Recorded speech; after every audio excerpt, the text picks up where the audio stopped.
Hallelujah. खुदा का शुक्र करते हैं जी आज के अच्छे समय के लिए, उसकी मोहब्बत, उसकी दया के लिए। जैसा कि आप सब लोग जानते हैं कि हम लोग खुदा के वचन में से सीख रहे हैं कि खुदा का सारा भेद मसीह यीशु में छुपा है। और संसार मसीह यीशु के बिना परमेश्वर को जानने की कोशिश कर रहा है, लेकिन कोई भी शख्स परमेश्वर को जान नहीं सकता जितनी देर वो खुदा के भेद को नहीं जानता। और उस खुदा का भेद जो वचन के अनुसार है, वो भेद खुदा का मसीह यीशु खुद है। संसार अपनी अकल, अपनी समझ से भक्ति कर रहा है। जैसा पिछले दिनों में हमने सीखा है कि शारीरिक भक्ति है, प्राणिक भक्ति है। शारीरिक और प्राणिक भक्ति के कारण इंसान परमेश्वर को समझ नहीं रहा। परमेश्वर को समझने के लिए आत्मा और सच्चाई की इबादत की ज़रूरत है, और आत्मा और सच्चाई की इबादत बिना पाकरू के वसीला से, बिना पाकरू पाए हुए कोई भी इंसान नहीं कर सकता। क्योंकि आत्मा की इबादत करनी है तो आत्मा की अगुवाई में ही की जा सकती है। सच्चाई की इबादत करनी है तो सच्चाई की अगुवाई में ही की जा सकती है। जो सच्चाई को जानेगा वही सच्चाई की इबादत कर सकता है। जो पवित्र आत्मा को पालेगा, खुदा के रूह को पालेगा, वही आत्मा की इबादत कर सकता है। जैसा हमने कल सीखा था, मनुष्य के आत्मा के बिना कोई मनुष्य की बातों को नहीं समझता। उसी तरह परमेश्वर के आत्मा की बातों को परमेश्वर के आत्मा के बिना समझना बहुत ज़्यादा मुश्किल है। हम लोग सीखते आ रहे हैं हशर क्या है, क्यों ये सारी समस्या है, इसकी वजह क्या है, आप लोग इस तस्वीर में अच्छी तरह से देख सकते हैं।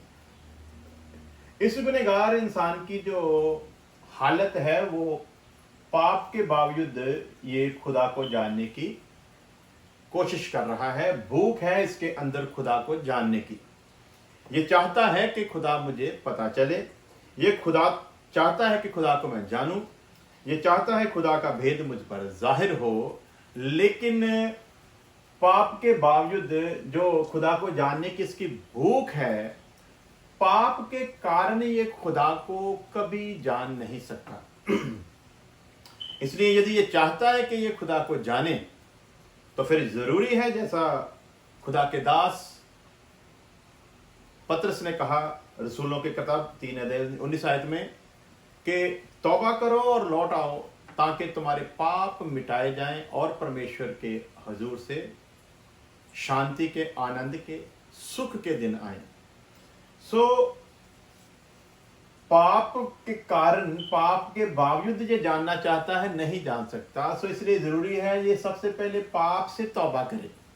पाप से तौबा करके फिर लौट आएगा, तब खुदा अपने आप को इस पर जाहिर करेगा। तब खुदा इसके साथ मेल करने के लिए हाथ बढ़ाएगा। जैसा हम लोग उजाड़ू पुत्र के विषय में जानते हैं, बाइबल में सीखते हैं कि उड़ाऊ पुत्र ने तौबा की, कहा कि अपने बाप के घर में जाऊंगा, उसे कहूंगा, बाप मैं अब तेरा पुत्र कहलाने के लायक तो नहीं हूं, मुझे अपने नौकरों में से एक सा रख ले। लेकिन बाप को जब पता चला तो लिखा है बाप दौड़कर गया और उसे गले लगाया। क्यों? क्योंकि इसने तौबा की है और लौट आया है। हम तौबा करते हैं लेकिन लौटते नहीं। खुदा का दास कहता है तौबा करो और लौट आओ, पश्चाताप करो और लौट आओ। लौटे हुओं को खुदा फिर गले लगाता है। ये अभी तक खुदा को क्यों नहीं समझ सका? क्योंकि पाप के बावजूद ये जानना चाहता है, खुदा को जानने की भूख है, लेकिन ये चाहता है कि पाप में भी मैं मगन रहूं, पाप की इच्छा को भी पूरा करता रहूं और परमेश्वर की भी समझ मुझको आ जाए। पाप में रहते हुए ये कभी भी परमेश्वर की इच्छा को नहीं समझ सकता। जरूरी है कि ये पाप से नजात पाए ताकि ये परमेश्वर को समझ सके। जैसा वचन में लिखा है, ईमान सुनने से पैदा होता और सुनना मसीह के वचन से। पाप की हालत में ये चाहता तो है कि मैं जानूं। जब पाप की हालत में ये उसके वचन को सुनता है और खुदा इसकी इस भूख को जानता है और पाप की हालत में ये भूख रखता है कि मैं जानूं। तो जब ये सुनता है खुदा के वचन को, और खुदा अगम ज्ञानी होने के कारण इसकी भूख से वाकिफ है, तब जब ये ध्यान लगाकर सुनता है और इसके अंदर हलचल पैदा होती है, किस चीज के लिए? इस पाप के लिए। इस पाप के बारे में वचन को सुनने पर इसको पता चलता है कि पाप कितना खतरनाक है। पाप वो ताकत है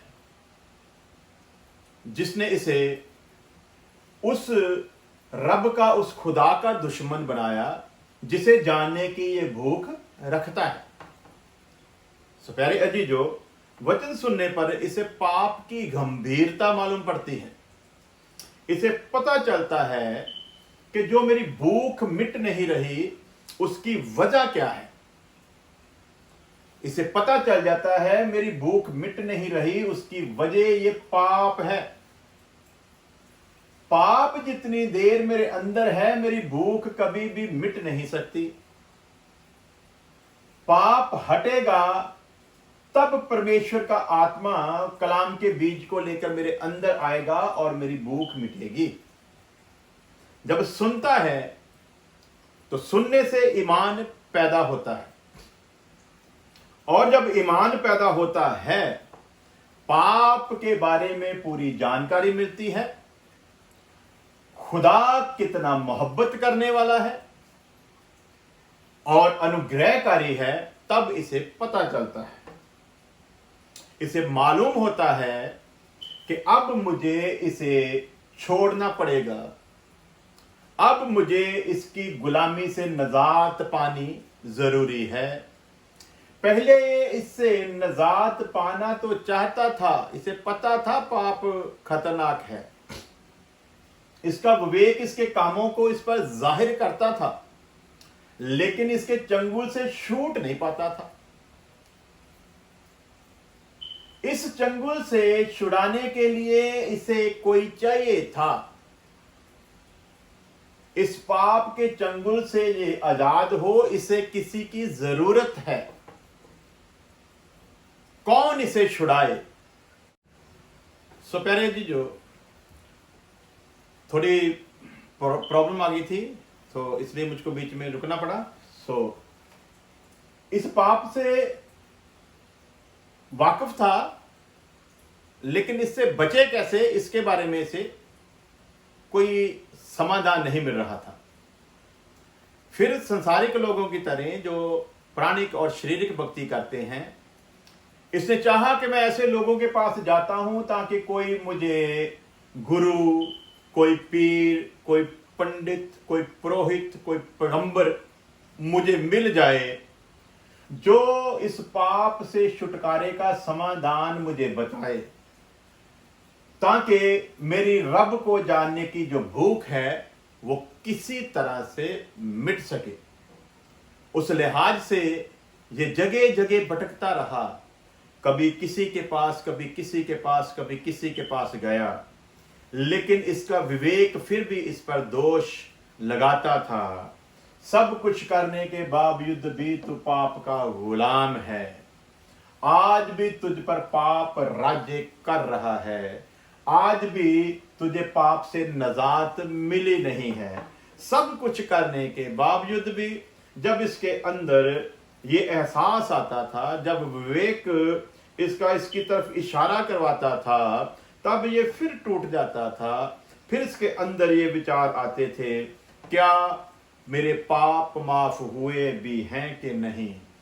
इनसे छुटकारा पाने के लिए इसने बहुत कुछ किया, गुरुओं को धारण किया, नामदान लिए, शब्द हासिल किया, बहुत कुछ किया, और उनका रट्टा लगाना भी शुरू किया, उनको जपना शुरू किया। बावजूद इसके फिर भी इसकी आदत में कोई परिवर्तन नहीं है, पाप की हालत में ही जी रहा है। पाप अब भी इस पर राज्य किए जा रहा है, करे तो करे क्या। भूख है जानू, लेकिन कर कुछ नहीं सकता, मुश्किल है इसके लिए। कुछ ऐसे गुरु मिल गए जिन्होंने इनको बता दिया कि तुम नाम दाम ले लो, तुम कुछ ऐसा कर लो, हम जब तुम खुदा के सामने मरने के बाद जाओगे हम तुम्हारी सिफारिश करेंगे। इसने उनकी बात पर भी भरोसा किया, लेकिन बाद में इसको पता चला वो गुरुओं की हालत तो मुझसे भी बदतर है। वो तो सिर्फ धोखे में रख रहे हैं, वो तो खुद पाप के गुलाम हैं, इसीलिए कोई किसी जेल में आज बंद है, कोई किसी जेल में बंद है। ये शुरू से होता आया है। पुरोहितों पर भी तरह तरह के इल्जाम लगते रहे हैं पाप की वजह से। कुछ तो बेकसूर फंसाए गए, लेकिन ज्यादातर कसूरवार पकड़े गए। और जब ऐसे पुरोहितों पर ऐसे मुकदमे दर्ज हुए, जब ऐसे पुरोहितों को ऐसी सजाएं मिली, तो उन पुरोहितों पर भरोसा रखने वाले जो लोग जो सोचते थे कि शायद इन पुरोहितों के द्वारा हमारी नजात शो हो जाए, कोई छुटकारा मिल जाए, कोई पाप से मुक्ति मिल जाए, जब उन पुरोहितों को भी उन्होंने दंड पाते हुए देखा तो उनका दिल टूट गया और उन्होंने सोचा अब करें तो क्या करें, कौन मुझे इस पाप की दलदल से निकाले, कौन मुझे मौत के खौफ से आजाद करे। इसके अंदर यही भूख रहती है जब तक ये मसीह यीशु को पहचानता नहीं। जो लोग सचमुच भूख रखते हैं, चाहे किसी मजहब किसी जाति के हों, जो लोग सचमुच परमेश्वर को जानने की भूख रखते हैं, परमेश्वर उनके मन की हालत को समझता है। और एक समय आता है जब ये परमेश्वर को जानने की भूख रखने वाला अपने मन में सोचना शुरू करता है, मैं सचमुच इसे छोड़ना चाहता हूं, मैं सचमुच परमेश्वर को जानना चाहता हूं, कौन मुझे छुड़ाएगा, कौन मुझे छुड़ाएगा। तब खुदावंद खुदा इस पर रहम करता है। जब खुदावंद खुदा इस पर रहम करता है, फिर अय्यूब की किताब 33 अध्याय उसकी 20 से लेकर जब 23 आयत तक पढ़ते हैं, उसके मुताबिक फिर इसे एक मिलता है खुदा की ओर से भेजा हुआ। वो इसे सही राह बताता है। जब इसे सही राह मिलता है तब इसे पता चलता है कि मेरी हालत जो है वो क्या है। खुदावंद खुदा का शुक्र करते हैं। सो इधर थोड़ी बहुत प्रॉब्लम आ रही है, लेकिन मैं माफी चाहूंगा, आप लोग बने रहें ऐसे ही। सो इसको ये सारा जब हाल इसके पता चलता है तो फिर खुदावंद खुदा इसके पास एक इंसान को, अपने एक पुरोहित को भेजता है जो उसकी इच्छा से चलने वाला होता है।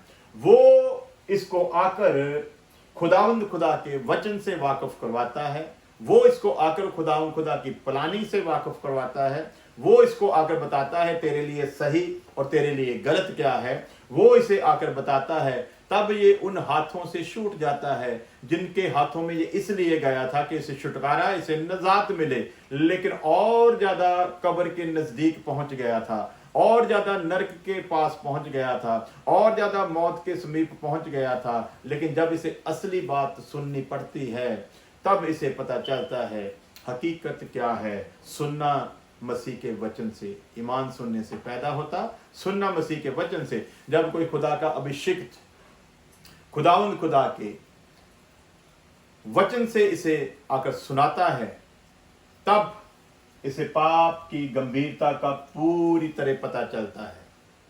इसे पता चलता है इस पाप ने मुझे मेरे सिरजनहार परमेश्वर का दुश्मन बनाया था। इसे पता चलता है यही वो पाप है जिसने मेरे और मेरे परमेश्वर के बीच जुदाई डाल रखी है। इसे पता चलता है जब तक मैं इसे छोड़ने के लिए तैयार नहीं होता, मेरी रब को जानने की भूख कभी भी खत्म ना होगी। तब इसके अंदर से आवाजें आने शुरू होती हैं, तब ये अंदर से टूटना शुरू होता है। अचानक से वचन सुनते सुनते इसकी आंखों में पानी आना शुरू हो जाता है। अचानक से ये रोने शुरू कर देता है। अचानक से इसकी रोने की आवाज और ऊंचा होनी शुरू हो जाती है। अचानक इसके मुंह से फिर तौबा के शब्द शुरू हो जाते हैं। अचानक से फिर इसके अंदर से इकरार के शब्द शुरू हो जाते हैं। ये कब होता है? जब ये वचन को ईमान के साथ सुनता है और वो वचन इसके अंदर काम करता है, वचन इसको तोड़ देता है, तौबा करने के लिए तैयार करता है, अपने गुनाहों का इकरार करने के लिए तैयार करता है। तब इसकी हालत देखने योग्य होती। क्यों? क्योंकि इसे वचन का आईना दिखाकर इसकी असली शक्ल से इसे वाकिफ करवाया गया है। अजीजो उस वक्त इसके अंदर पश्चाताप का रूह आता है। जैसे ही पश्चाताप का रूह आता है, इसके अंदर परमेश्वर का वायदा है और परमेश्वर अपने वायदे को पूरा करता है। उसी वक्त पवित्र आत्मा कलाम का बीज लेकर इसके भीतर प्रवेश करता है, जिसे नए जन्म की शुरुआत कहा जाता है। हालेलुया।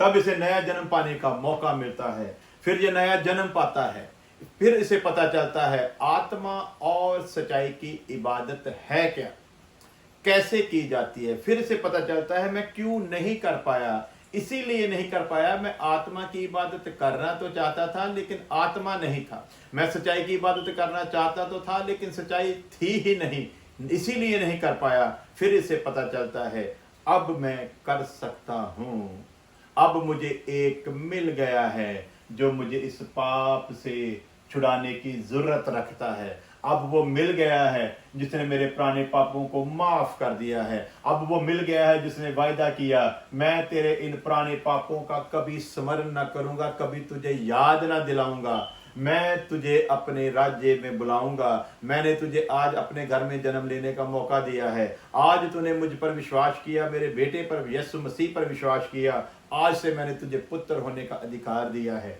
ये सब कुछ इसको प्राप्त होता है जब इसे पवित्र आत्मा और कलाम का बीज मिल जाता है।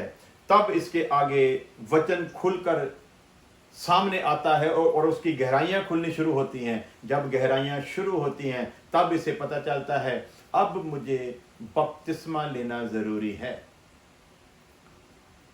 यदि मैं बपतिस्मा नहीं लेता तो भी मैं आत्मा और सच्चाई की इबादत ना कर पाऊंगा, तो भी ना कर पाऊंगा। बेशक मुझे पवित्र आत्मा मिल गया, बेशक कलाम का बीज मेरे अंदर पवित्र आत्मा लेकर आ गया, लेकिन जितनी देर तक मैं इस पुराने मनुष्य में जीवित हूं तब तक मैं उस रीति से परमेश्वर से के साथ चल नहीं सकता। इसलिए मुझे जरूरी है मैं पुराने मनुष्य से अपना नाता तोड़ दूं। मैं नए मनुष्य जिसने मेरे अंदर जन्म लिया है उसे अपने भीतर बढ़ने दूं। इसे पता चलता है पुराने को दफन करना जरूरी है। इसे पता चलता है नई मैं पुरानी मशकों में रखी नहीं जाती, नुकसान हो जाएगा, मशकें फट जाएंगी, मैं भी निकल जाएगी। इसलिए ये फैसला लेता है जबकि खुदा ने मुझ पर रहम किया, उसने मेरे पाप को माफ किया, अपने आप को मुझ पर जाहिर किया। अब मैं इस पुराने मनुष्य के साथ नाता नहीं रख सकता, अब मैं इसके साथ नहीं रह सकता। इसलिए अब मुझको जरूरी है मैं खुदा के उस वचन को पूरा करूं जो उसने वचन कहा है, उस हुक्म को पूरा करूं जो उसने हुक्म दिया है कि तौबा करो और बपतिस्मा लो। तौबा का काम इसने पूरा कर लिया है, इकरार का काम पूरा कर लिया। अब जरूरी है ये बपतिस्मा ले, ये जरूरी है ये पुराने मनुष्य को अपनी स्वयं इच्छा से दफन करके आए। तब ये खुदा के दासों के सामने इकरार करता है कि मैं बपतिस्मा लेने के लिए तैयार हूं, मैं अपनी स्वयं इच्छा से उस पुराने मनुष्य को दफन करने के लिए तैयार हूं जो पाप का गुलाम था। मैं इसलिए तैयार हूं कि अब मैं नए मनुष्य का सा जीवन जी सकूं, अब मैं परमेश्वर के पुत्रों का सा जीवन जी सकूं, अब मैं रास्तबाजी का जीवन जी सकूं, अब मैं सिद्धता की तरफ बढ़ सकूं, अब मैं पवित्रता को सिद्ध कर सकूं। सो प्यारे अजीजो, ये फैसला लेते हुए खुदा के दासों के हवाले अपने आप को करता है और वो इसे बपतिस्मा देते हैं। बाप बेटे पाक रूह की सूरत में ये आगे से बनना शुरू हो, इसलिए इसकी शुरुआत ही इन तीनों करैक्टर से की जाती है, बाप बेटा और पाक रूह। खुदा ने कहा था आओ हम आदम को अपने स्वरूप और अपनी समानता में बनाएं। वो स्वरूप और समानता बागे अदन के गुनाह के कारण चली गई थी। जब ये तौबा करके नया जन्म पाता है तब इसे स्वरूप और समानता नहीं मिलते। जब ये सारी प्रतिक्रिया को पूरा कर देता है तब ये वचन के अनुसार अपने सिरजनहार परमेश्वर की स्वरूप और समानता में बनना शुरू हो जाता है। अब इसके सामने ये चैलेंज है, इसने उस स्वरूप और समानता को हासिल करना है। पहले इसको हासिल नहीं करनी पड़ी थी, खुदा ने इसके नथनों में जीवन का श्वास फूका, स्वरूप और समानता ने इसमें प्रवेश किया। लेकिन अब इसे स्वरूप और समानता को खुद परमेश्वर की अगुवाई में चलते हुए, पाकरू की अगुवाई में चलते हुए, वचन को पूरा करते हुए इसे अब उस स्वरूप और समानता में बनना है। कौन सा स्वरूप और समानता में से बनना है, मैं आपको एक तस्वीर दिखाना चाहूंगा। ये वो स्वरूप और समानता में इसने बनना है। इस स्वरूप और समानता में ये समझाने के लिए ऐसा नहीं होगा, समझाने के लिए है ऐसा जलाली इसे फिर बनना होगा। जैसे परमेश्वर जलाली है उसी तरह इसे जलाली बनना होगा, उसी स्वरूप में इसे बनते जाना है, अंश अंश करके परमेश्वर के स्वरूप में बनते जाना है, जलाली होना है, उसी तरह होना है। जैसा परमेश्वर पवित्र था वैसा ही पवित्र बनकर इसको परमेश्वर के सामने खड़ा होना है। प्यारे अजीजों, काम कोई मुश्किल नहीं, बशर्ते कि हम लोग फैसला लेने के लिए तैयार हों। सो पाप की हालत में जब ये सारा कुछ इसके साथ घटित होता है तो सबसे पहले जान लेते हैं, पाप में रहते हुए ये भूख तो रखता था परमेश्वर को जानने की, लेकिन जान नहीं पाया। हालत कैसी थी इसकी, ये जानना जरूरी है। सो देखते हैं, सबसे पहले हालत इसकी है ऐसी थी कि आत्मिक तौर पर ये मुर्दा था। परमेश्वर ने कहा था जिस दिन तू ये फल खाएगा तू मुझसे मर जाएगा, डिस्कनेक्ट हो गया। हालत कैसी है, आत्मा में मुर्दा है। दूसरी हालत कैसी है, जन्म पाप में हुआ है, आत्मिक तौर पर मुर्दा है, पाप में जन्म लिया है। तीसरी हालत, शराप में, कर्स में ये जो है ना पैदा हुआ है, पाप में पैदा हुआ है, शराप में, कर्स में पैदा हुआ है, व्यवस्था के अधीन या गुलाम है, शैतान के वश में है, मौत के वश में है, बीमारियों के वश में है।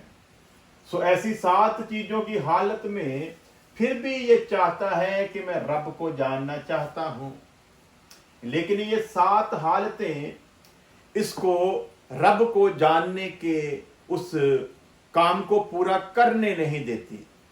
और इनसे छुटकारा कैसे पाए, इसके सामने कोई समाधान नहीं जब तक मसीह यीशु का पैगाम इसके सामने जाता नहीं, जिस नाम का अर्थ ही है पाप से छुड़ाने वाला। हालेलुया।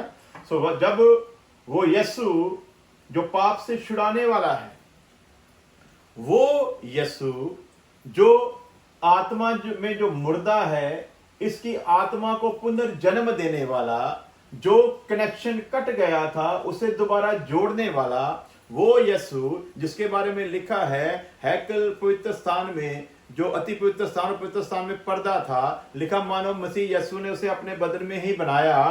वो जब इसके ऊपर जाहिर होता है, ये जो कनेक्शन कटा हुआ था ये कनेक्शन दोबारा जुड़ जाता है मसीह यीशु के वसीला से। अरे अजीजों, सबसे पहले जरूरी है इस हालत से बाहर आने के लिए आत्मा में इसे दोबारा जीवन मिलना जरूरी है। आत्मा में दोबारा जीवन मिलेगा तभी ये आत्मिक भक्ति कर पाएगा। आज संसार में हम लोग देख रहे हैं, लोग बहुत उछल कूद कर रहे हैं, बहुत तमाशा हो रहा है मसीहत में। किसी को समझाने की कोशिश करते हैं, वो अपने आप को मारने को दौड़ता है। क्यों? पाप के उस खौफ से अभी तक वो छूटा नहीं, पाप की उस गुलामी से अभी तक वो छूट नहीं पाया। जब समझाने की कोशिश करते हैं, भाई साहब बेशक आपने बपतिस्मा लिया है, लेकिन बपतिस्मे वाला काम आपके जीवन में कोई नहीं। बेशक आप गैर जुबान बोलते हो, लेकिन पवित्र आत्मा वाला आपके बीच काम कोई नहीं। बेशक आपने तौबा की है, लेकिन तौबा के योग्य फल कोई नहीं। जब इनको ऐसी चीजें समझाने की कोशिश की जाती है, समझने की बजाय ये आपके दुश्मन बनना शुरू हो जाते हैं। बेशक पहले आपसे मोहब्बत करते हो, लेकिन जब आप सच्चाई बताते हो आप इनकी नजरों में चुभने लगते हो। क्यों? वो निशानी है, अभी भी ये पाप के गुलाम हैं। पहले इनकी हालत थी, बपतिस्मा नहीं लिया था, समझाने के लिए समझ लो, पहले ये सूखे मसीही थे, फिर ये गीले मसीही हो गए। तो पहले अजीजों, हालत वही की वही है। बपतिस्मा ले लिया है, लेकिन बपतिस्मे वाला काम कोई नहीं। ये कहता तो है मैंने बपतिस्मा लिया, कहता है, लेकिन बपतिस्मे का कोई भी काम नजर आता नहीं, क्योंकि यीशु मसीह की समानता में इसने दफन करना था, लेकिन दफन हुआ नजर आता ही नहीं। जो कुछ दफन होने से पहले अपने शरीर के साथ करता था, पाप का गुलाम होने के कारण आज वही सब कुछ ये फिर वो कर रहा है। वही चाहत है इसके अंदर लोगों को दिखाने की जो मसीह यीशु को पहचानने से पहले थी। वही हालत आज भी है। वही डींगे मारने की हालत पहले भी थी, वही डींगे मारने की हालत आज भी है। व्यवस्था के अनुसार भी ये बहुत बड़ा गुनाह था, डींग मारना। और याद रखें, व्यवस्था के अनुसार बोला था जो ढींगे मारता है वो समाज में मार डाला जाए, लेकिन आज भी ये ढींगे मार रहा है। शरीयत में यदि ऐसा सख्त कानून था तो आज कैसा होगा। प्यारे अजीजों, ये क्यों नहीं समझ पा रहा अपने सिरजनहार परमेश्वर को। हालत पाप की गुलामी के कारण पाप राज्य करता है, इसलिए सत्य को सुनने समझने के लिए तैयार नहीं है। इसके सबसे बड़े घमंड की निशानी ये है, ये समझ बैठा है मुझे सब कुछ पता है, मुझसे ज्यादा बाइबल किसी को पता नहीं है, मुझसे ज्यादा कोई भी प्रचार कर नहीं सकता, मुझसे अच्छा कोई सुना नहीं सकता। इसको वहम हो गया है। इसका यही घमंड इसे दिन प्रतिदिन परमेश्वर के जो पास आने का मौका मिला था उसी मौके को दूर लिए जा रहा है। एक समय ऐसा आता है परमेश्वर इसको छोड़ देता है। प्यारे अजीजों, अपने आप पर हमको गौर करने की जरूरत है। कहीं परमेश्वर ने मेरी ढीठता के कारण मुझे छोड़ तो नहीं दिया। याद रखें, नए जन्म का काम जीवन में सिर्फ एक बार होता है। नए जन्म का मौका सिर्फ एक बार है, दूसरी बार नहीं है। वचन में साफ साफ इब्रानियों के खत में आप लोग पढ़ सकते हैं। नया जन्म सिर्फ एक बार है, दोबारा कोई मौका नहीं। अनुग्रह के युग में है। अगर अभी तक नया जन्म खो नहीं चुके हैं तो ध्यान दें अपने जीवन पर, लौट आएं, वो गले लगाने के लिए तैयार है। वापस आ जाएं, वो कबूल करने के लिए तैयार है। लेकिन यदि पाकरू कलाम का बीज लेकर एक बार हमारे जीवन में से निकल गया, नए जन्म का काम खत्म हो गया, दोबारा कभी जन्म लेने का मौका नहीं। सिर्फ न्याय के शासन के सामने जाना और नरक की आग का जो दंड है वही बाकी रह जाएगा। सो प्यारे अजीजों, आत्मिक सच्चाई की भक्ति नहीं कर पा रहा, सबसे पहले जरूरी है इसे वो मिले जो इसके आत्मा में जो मुर्दा हालत से इसे निकाले, इसका पुनर्जन्म हो, इसके जीवन में मुक्ति का पहला काम पूरा हो। जब मुक्ति का वो पहला काम इसके जीवन में पूरा होगा तब ये आगे बढ़ेगा, तब ये खुदा की मर्जी को समझेगा, तब इसे पता चलेगा मैंने आत्मा में जीवन पाने पर जो जो फैसले लिए थे मुझे उनके अनुसार चलना है। इस जहान में मुझे मुर्दा समझकर अपने आप को चलना है। संसार में मैं अब संसार के संग नहीं चल सकता। जैसे संसार चलता है मैं वैसे नहीं चल सकता। संसार जो जो कुछ करता है मैं नहीं कर सकता।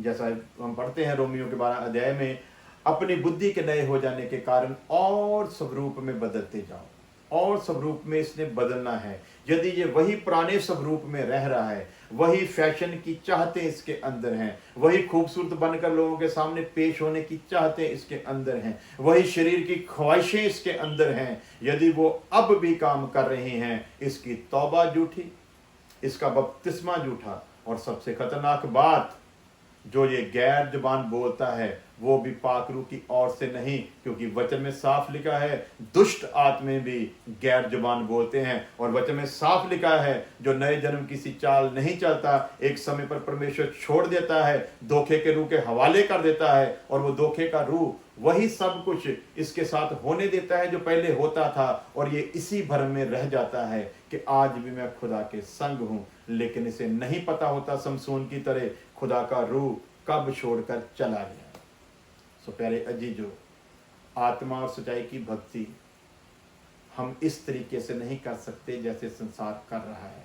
यदि हम चाहते हैं खुदावन सचमुच हम पर फजल करे, हम उसके इस वचन को पूरा कर सकें, तो आइए अपने आप को उसके आगे झुकाते हैं, मान लेते हैं कि मैं अभी तक सही नहीं चल पाया, और उससे कहिए तू मुझ पर फजल कर, मैं वो इबादत करना चाहता हूँ जो सामरी औरत से तूने कहा था, क्योंकि उस इबादत के बिना कोई तेरे पास ना पहुँच पाएगा। प्यारे जी, जो समय नहीं हम आगे बढ़े, खुदा ने चाहा तो फिर इसके आगे सीखेंगे। तब तक के लिए आप सब दुआओं में बने रहें। आइए प्रार्थना करते हैं। प्यारे खुदा, तेरा लाख लाख धन्यवाद करते हैं तेरे आज के वचन के लिए। खुदा तूने समझने का, सुनाने का मौका दिया और बुद्धि दी कि तेरे वचन को उसी ढंग से सुना पाऊँ जैसा तू चाहता है। खुदा जितनों ने भी सुना उनके जीवन में तेरी बड़ी आशीष को मांग लेते हैं। खुदा तेरे रूह में बढ़ते जाएं, तेरे स्वरूप समानता में बन सकें, ऐसी कृपा मांग लेते हैं। जितने भी लोगों ने प्रार्थना करने को कहा, सब जिंदगियों को याद करते हुए प्रार्थना करता हूँ। एक एक जिंदगी पर तेरे बड़े फजल को मांग लेता हूँ। हमारी प्रार्थना को सुन ले, मसीह यस्सु के नाम में, आमीन आमीन। खुदा आप सबके साथ हो, आप सबको बहुत बहुत आशीष दे। आज रात न्यूयॉर्क के टाइम, आज जुलाई 1 है यहाँ पर न्यूयॉर्क में, और इंडिया में सुबह होने जा रही है 2 तारीख की। सो इसी लिहाज से न्यूयॉर्क के टाइम रात 9:30 बजे आज, और इंडिया के टाइम सुबह 7 बजे हम लोग फिर, अगर खुदा ने चाहा तो फिर इसी तरह हम लोग ऑनलाइन आएंगे और खुदा के वचन को सीखेंगे। तब तक आप लोग दुआ में याद रखिए। खुदा आपके साथ हो, आप सबको बहुत बहुत आशीष दे। सबको मेरी ओर से जय मसीह।